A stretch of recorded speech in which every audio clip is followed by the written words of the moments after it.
Salut à tous les amis, j'avais pas forcément prévu de faire cette vidéo, mais je vais la faire et on va parler du mouvement qui est organisé pour le 14 octobre et de l'appel à la mobilisation, ok? La flambée des colères. Donc moi je vais vous expliquer rapidement et j'espère que ça tombera dans l'oreille d'un plus jeune, des plus jeunes, tu vois, pourquoi vous ne devez absolument pas vous déplacer là-bas ni participer à cette mascarade. Il y a beaucoup de raisons, ok? La première, je vais commencer par la première, c'est que cette manifestation va suivre les événements en Palestine occupée, et vous pouvez être sûr et certain, alors que ce soit des agents infiltrés ou que ce soit des imbéciles, parce que finalement il y en a bien assez parmi la plèbe, qu'il y aura quelques personnes qui feront des cris antisémites, des cris ou qui crieront Allahu Akbar, hein, on sait comment ça se passe, ce sera repris par BFM TV et toute la sauce, et vous savez très bien quel lien va être fait, quels raccourcis vont être faits, et finalement vous allez être dépeints comme des antisémites, des islamo-gauchistes, etc. etc. D'accord? Donc ça c'est la première raison. Je pense que c'est peut-être le fruit du hasard, mais cette date tombe en plein milieu de ces événements, tu vois, et forcément ils vont en profiter pour détourner l'attention, pour user de médias mensonges, prendre des images, les sortir du contexte, et finalement l'histoire va se répéter. Donc stop, arrêtez ça. La deuxième raison, je dirais que c'est comme pour les gilets jaunes. Finalement, on veut vous faire descendre dans la rue, mais toujours en ayant des revendications floues. Tu comprends? Ils ne sont jamais capables de mobiliser, par exemple, l'inflation alimentaire. Il suffisait juste de se concentrer là-dessus. Et en se concentrant sur ce sujet, de l'inflation sur l'alimentaire, ça aurait pu rassembler Gilbert des Gilets jaunes et Mamadou de sa banlieue, tu vois, le bourgeois, le mec des classes moyennes et le travailleur précaire. Parce que l'inflation alimentaire, ça touche tout le monde. Ils n'ont jamais voulu euh, vous faire descendre dans la rue pour ça et uniquement pour ça, mais bien sûr, ils vous font descendre dans la rue pour des trucs flous, finalement, tu vois. Et essayez de prendre du recul et de faire le bilan des Gilets jaunes. Que reste-t-il des Gilets jaunes? Que reste-t-il des Gilets jaunes? C'est un mouvement qui a été détourné par la droite bourgeoise patriote, ok? Et finalement, on se souvient que d'une chose, c'est l'essence, tu vois? Comme si le peuple de France n'était qu'un peuple égoïste qui se comportait comme un petit soldat américain et qui finalement ne pensait qu'au carburant, tu vois. Et finalement, ils essayent de faire croire que ce peuple des Gilets jaunes est rentré à la maison une fois qu'on leur avait mis un peu d'essence dans le gosier. Vous comprenez, que reste-t-il des Gilets jaunes aujourd'hui? Bon, ça c'est une autre raison. N'allez pas dans la rue quand c'est des choses floues, c'est du fourre-tout. On prend 3-4 trucs et puis on essaye de rassembler tout le monde. C'est pas comme ça que ça fonctionne. Parce que finalement, l'ennemi ou la personne en face, votre message est flou déjà, dès le début. Donc que voulez-vous qu'il retienne? Ok? Et comme je vous l'ai dit, ça va être repris. Ils vont en profiter pour infiltrer des gens, pour ou prendre les images qui les intéressent, et bien sûr salir le mouvement à coups de médias mensonges. Donc ne participez pas à ça, je vous en supplie. Si tu es un petit jeune, que tout ça te prend à cœur, que tu as envie de...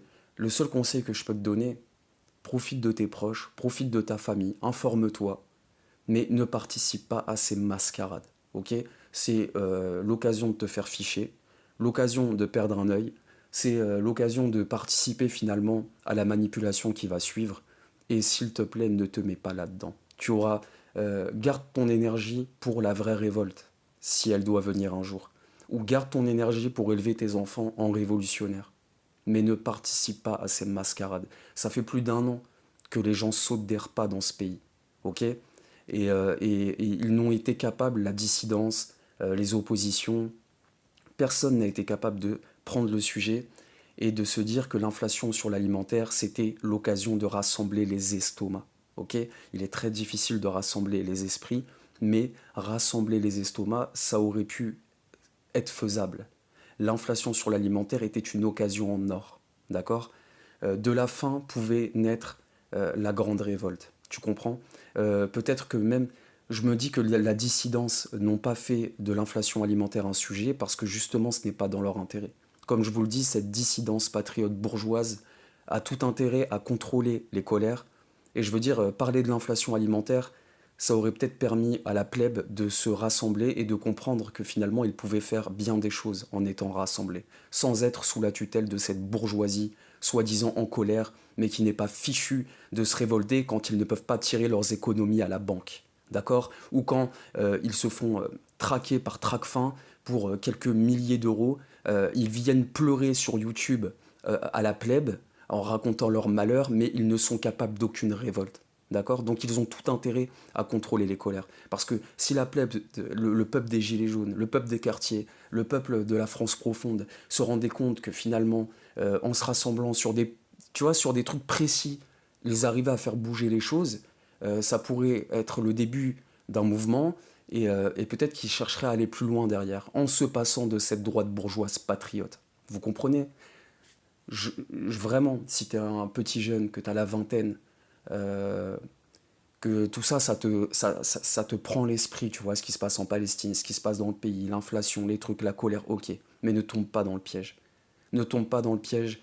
euh, c'est pas à eux de décider quand on doit sortir, c'est pas à eux de décider quelle date, quel mouvement, etc., etc. Je pense que la grande révolte se fera suite à un fait divers ou pas, et de façon à peu près spontanée. Tu comprends, c'est peut-être utopiste, peut-être que je suis dans une autre planète, mais moi c'est ce que je pense réellement. Ne te laisse pas guider. Surtout que ces gens vous ont laissé crever la dalle depuis combien de temps? D'accord? Et puis pareil, si je dois dire un truc sur les gilets jaunes, ils vous vendent ça comme la grande révolte qui a eu lieu ces derniers temps. Les gars, pas du tout. Ok? Les gilets jaunes, je vais vous dire, pour beaucoup, il y en a qui étaient vraiment en colère. Alors attention, je ne vais pas parler des gilets jaunes qui allaient dans la rue tous les samedis. Ok? Je parle pas d'eux, hein. Je parle bien de tous ces gens au début du mouvement qui se mettaient devant les caméras et qui disaient on n'a rien à manger à partir du 15. Sachez que tout cela n'était que des éléments de langage.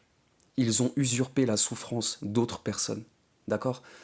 Ils essayent de vous faire croire que les Gilets jaunes, c'était la grande révolte des misérables, c'est totalement faux. C'était la grande révolte de ceux qui commençaient à peine à sentir l'odeur de ce que le bas peuple, les misérables, mangent depuis déjà très longtemps. Ok? Et aujourd'hui, tout le monde a acté, les journalistes, tout ça, oh les Gilets jaunes, vous vous rappelez, comme si, tu vois, pour vous envoyer le message que, ok, on a accepté ce mouvement, c'est le mouvement des qu'on acceptera, mais on n'en acceptera pas d'autres. Tu vois? Je sais pas si tu vois où je veux en venir. Sauf que les gilets jaunes, c'était du pipi de chat, les amis. C'était du pipi de chat. C'était beaucoup de mecs de la CGT, beaucoup de fonctionnaires, beaucoup de. Alors, je parle pas des misérables qui prenaient la rue tous les samedis, je vous le répète. Tous les samedis, même quand il n'y avait pas les caméras. Ceux qui se sont fait nasser, amender, etc. Je parle vraiment de ceux au début qui se mettaient devant les caméras. Hein, et qui usurpait les souffrances des misérables. Parce que souvent, le gilet jaune, à cette époque-là, il avait un pavillon, deux voitures. Je dis pas qu'ils étaient riches, mais c'était une classe moyenne qui, en tout cas, n'avait pas le frigo vide le 15 du mois. Ok? Et là, depuis plus d'un an, il y a des gens qui ont vraiment la dalle. Vraiment la dalle. Et qu'est-ce qu'ils font? Rien du tout. D'accord? Donc le jour où on sortira dans la rue, moi je pense qu'il ne faudra ni gilet jaune, ni gilet rouge, ni bonnet rouge, ni quoi que ce soit. Ce sera le peuple et ce sera la rue. Point final. Maintenant, si vous voulez recommencer cette comédie des gilets jaunes et qu'à la fin, ce soit des Myriam Palomba, des Grepta Bibian, la droite patriote bourgeoise qui vous vole ce mouvement, bah allez-y. Allez-y, mais finalement, vous n'êtes que des petites souris de laboratoire. Ok? Arrêtez les gars. Restez à la maison ce jour-là, allez bosser, faites un peu de blague, informez-vous au pire, même en restant à la maison devant la télé, sur le téléphone, mais n'allez pas participer à cette comédie. D'une, ça n'empêchera pas, euh, ça n'empêchera rien, tu vois, vu que vous allez sur des trucs même pas précis, où ça va un peu dans tous les sens, c'est la porte ouverte pour dire n'importe quoi de ce mouvement. Et voilà les amis, c'est pas pour vous décourager. C'est justement parce que je veux pas que vous mettiez votre énergie dans des trucs inutiles qui vont se retourner contre vous.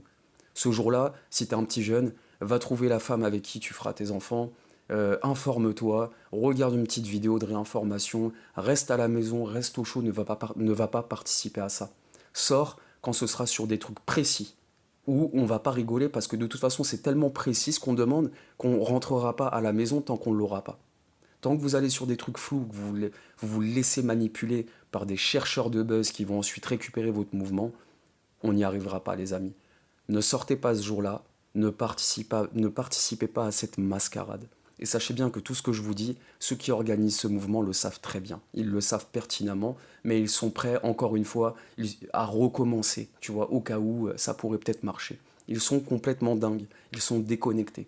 Il ferait mieux d'aller jouer au PMU, puisqu'ils croient en leurs rêves, et ça serait bien suffisant. Je vous laisse là-dessus, les amis, et j'espère vraiment que le moins possible, enfin, qu'il y en a de, je veux dire, ça me ferait vraiment chier que leur mouvement là fonctionne, tu vois, et que les gens continuent encore de se prostituer, parce que c'est bien ça, contre leur propre intérêt finalement, et vous le verrez. Les amis, je vous laisse là-dessus. Prenez soin de vous et bonne semaine.